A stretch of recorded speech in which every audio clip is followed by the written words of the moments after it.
and welcome to Hideaway Homestead. We are using our rendered lard today to make soap.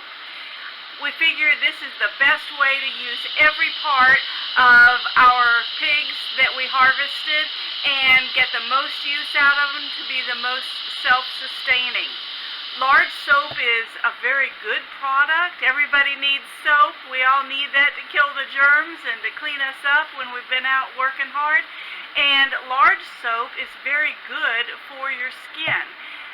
Pig fat that we make the lard from, that we render the lard from, is very similar to human skin. And so this is not abusive kind of soap to most people's skin, even those with sensitive skin.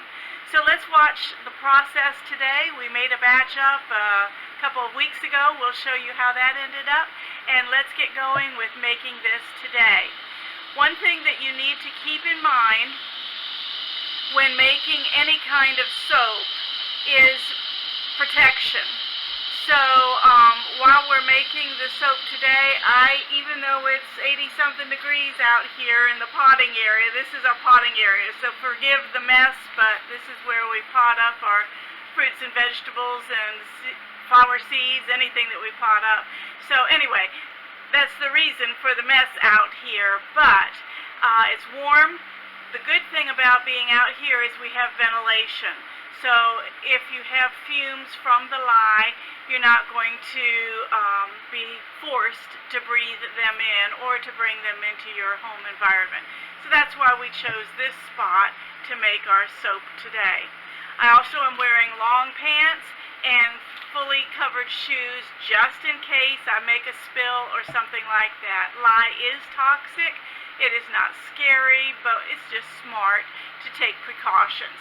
So this is a recipe using only 4 ingredients. Actually, you only need 3 ingredients, I'm pretty sure. And so let's get started with this. The first thing that we need to measure is distilled water. And so what I'm going to do is measure this into a bowl that I have already tared. That's T-A-R-E. Sorry for the mess. I have already set this scale to know that this is on 0. So my scale is now on 0, even though I have this bowl on here. And I am supposed to get this up to 266 grams. And I am measuring in grams, so. This is distilled water. Last time we didn't find the distilled water when we were looking for it, and so we made it out of spring water, I think it was, and it worked just fine. Got about 3 drops, and I'm up to 260. I'm up to 269, but that's close enough. Okay, so I have that measured for my distilled water. I'm going to tare this again so that I can measure the lye. Now they show soap making lye here. We found the lye. I forget the name for it. It's hydrogen, I forget the name. Maybe I'll see it in a minute on here. But this is household lye, is how it was sold to us. But we're going to measure out 133 grams of this.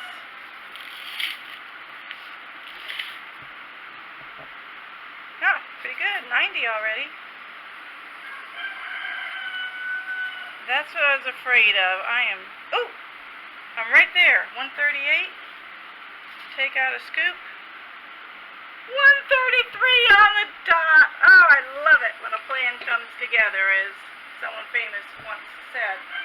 Okay, we're going to add the lye crystals into the water.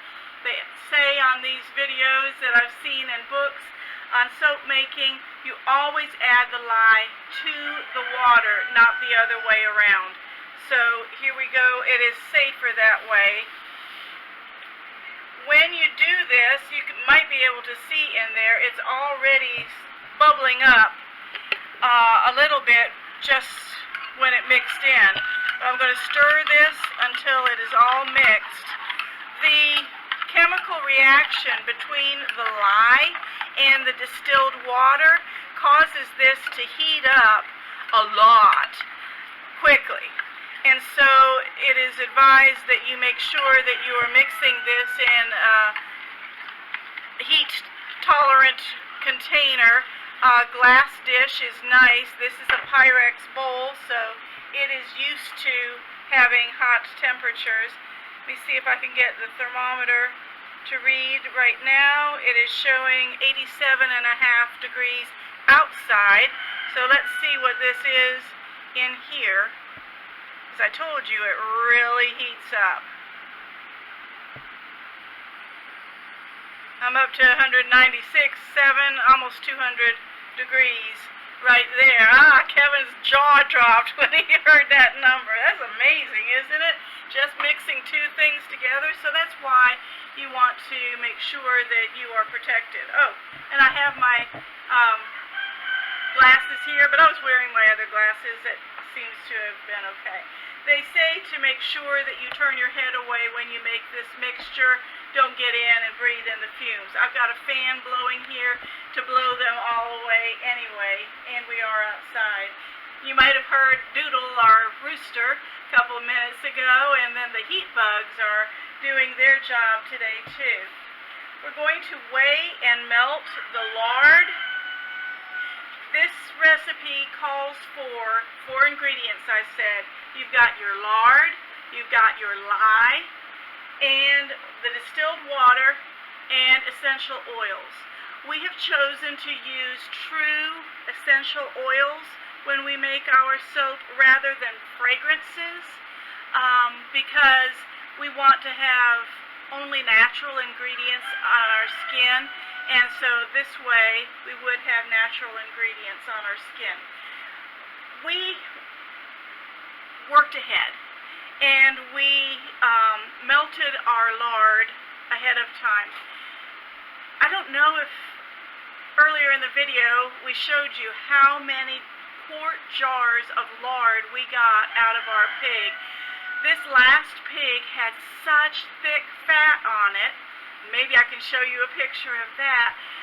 The outside of this pig was inches of fat, and so when we trimmed all that off to make a decent fat layer on our pork chops or whatever, all the other was excess, and we melted it down until we said no more. We are tired of making lard. But for this particular recipe, it took 1.5 quarts, I think, of the lard. And what I did was to use this sturdy, it's starting to melt out here in this heat, but I used this sturdy spoon to dip it out with. And then when we had to get some from the fridge, that stuff was like a rock. But this is how pretty that lard turns out, just pure white. And really, this did not have a smell to it, smell like pork chops or bacon or something like that. If I get there. Really, it doesn't have a smell to it, so that's nice. And then, of course, the leaf lard from the center of the pig, from the stomach area, it doesn't have any fragrance or flavor at all. So that's what you use when you're making pies and pastries and stuff like that. So we had pre-melted, softened this rock-solid, almost refrigerated lard, and so we've got that step a little bit ahead. But what you would do is to scoop out your lard, and this could be lard that you purchased in the grocery store too. It's an inexpensive fat compared to a lot of the other fats around. So if you wanted to make your own soap, you could purchase it. It's not my preference to do that because it's a different type of product. They've hydrogenated it, I believe, and so it is not the same consistency of home rendered lard, but it still will make you good soap. So anyway, we have already melted this down, and I'm going to go get another container to pour it into to measure it, and then I'm going to come right back. Just because I'm funny about matching and things like that, I found a matching blue bowl, so I hope you are all pleased with my selection of a bowl. I'm showing this tared out at 0 grams, and I had estimated to get to 1,000 grams of lard. So let's see how close we were with our do-it-in-your-head math. I found this recipe on the internet. Oh my goodness, Kevin. We're at 963. That's pretty close. And I'll just scoop out. This is still so warm. I think I could scoop out just a little bit more of this from the jar and see what we come up to. Ah, $9.99. I think that is close enough. I'll get what's on the spoon when I stir it in. So there is our measurement for the lard. And what we want to do now is to let the lye and water solution to get down to a lower temperature. They're suggesting around 120 degrees, and to get this down in temperature around 120 also. They'll do better if they're about the same temperature when you combine them, and it processes so quickly that you don't want to have them so terribly hot when you're dealing with them. So we're going to let this sit out here. One other thing that I have already pre-measured is my essential oil. This time I have it measured into this little, I guess that's a shot glass. I have it measured into this glass, and it is lavender this time. That's what we seem to have the most of, so that's what we use. I may or may not put coloring in this. I don't know. We'll see how we feel when we get to that stage. So I'm going to go inside for a little while and cool off, let Kevin cool off. He's complaining that he's dripping over here. So we're going to go cool off a little bit while we wait for the lye and water solution to come down in temperature a little bit. And then we'll come back, put all these things together, and it won't take long at all. Oh, one more thing that we have prepared already is our container to cool the lard in. I'm sorry, the soap. We have prepared our container to put the soap in. This is a box, a soap box that Kevin made for me out of, there's one bite. And I coated it with parchment paper so it will come out quickly. This recipe is a larger quantity than the last recipe that I made, so I also have this other container. I might swap it out for something even bigger, because it seems like this is twice as much as what I made last time. So we'll see how much of a container, what size container I need to put all this soap in, but we'll take care of that. We got all the prep work done. We're ready to go as soon as this cools off. See you in a minute. Welcome back. Hopefully everything is cooled down to a good enough temperature. The outside is warmed up actually. It's now 87 out here. But what do we have in this bowl? Just over 120, 125. I think that's close enough. So we'll go on to the next step when we mix them together. So we're going to pour the lye water mixture into the oils in a steady stream, or in a thin stream, they say. I'm going to move this scale out of the way. This is a repurposed pot that we found to use. It doesn't really destroy your pots or anything like that, but we just like to have something separate use that's had the soap in it. This makes a very soapy dishwashing experience when you use these containers and make your soap up. Then surprisingly, it's like soapy water. You can imagine that. I did buy separate spatulas, rubber scrapers. I bought those also just to keep them separate, especially since I'm using the lye with these. Okay, we're good to go. I have power on my immersion blender. Here is the mix as we see it now. This really does speed up the process. They suggest short bursts.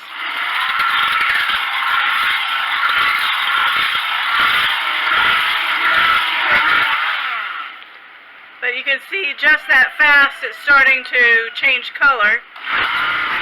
Okay, it took a little bit longer for this particular recipe to get to the proper thickness.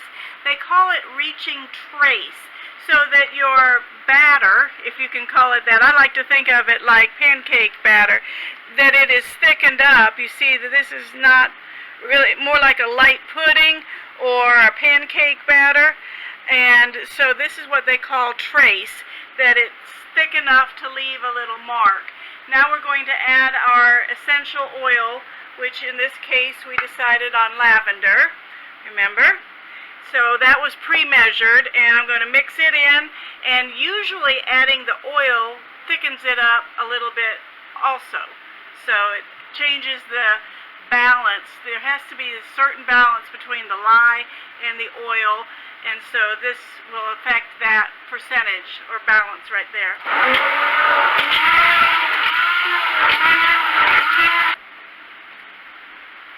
You can see that adding that extra oil really did thicken it up. It almost instantly went from runny to almost too thick for this mixer to stir. So let's get this into our containers right now.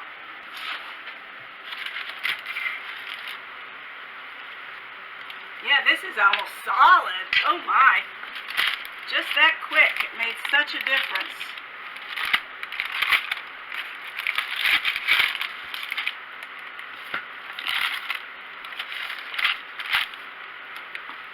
This isn't going to take long at all to set up. It's almost made into hard soap already. You want to let your soap sit for several weeks to let it harden. I'm told that Lard soap is quite a hard soap, which is good. It doesn't run out as fast, more economical, but also to just let all of the components rest and settle into each other. You could use it once it's hard like this, but wow, I'm not going to have to clean up that pot at all. It all came out in big chunks. But yes, you would want to let this rest for a while, and wow, I don't know that I've ever had one get that hard that fast, but oh well. Harden up faster. Probably tomorrow we will come back and pull this out of the mold and then slice it. I have two slicing options. I like this one. Ruffles have ridges and all of that kind of thing, and this is just a straight blade, and that helps you. You can always cut them with a knife. I did that for a long time, but then Kevin splurged and bought me these, so now I have these. Try to maneuver this into a fairly flat surface on the top, and then we'll let them sit for a little while to cool the rest of the way. Well, that does it for turning our pig fat into lard, into soap. And I hope you enjoyed watching this. I hope this gives you some ideas of how you can be more self-sustaining in your life. And we hope to hear from you soon. But give us some comments, some thumbs up, and subscribe if you haven't subscribed to our channel. I look forward to seeing you soon. Goodbye from Hideaway Homestead.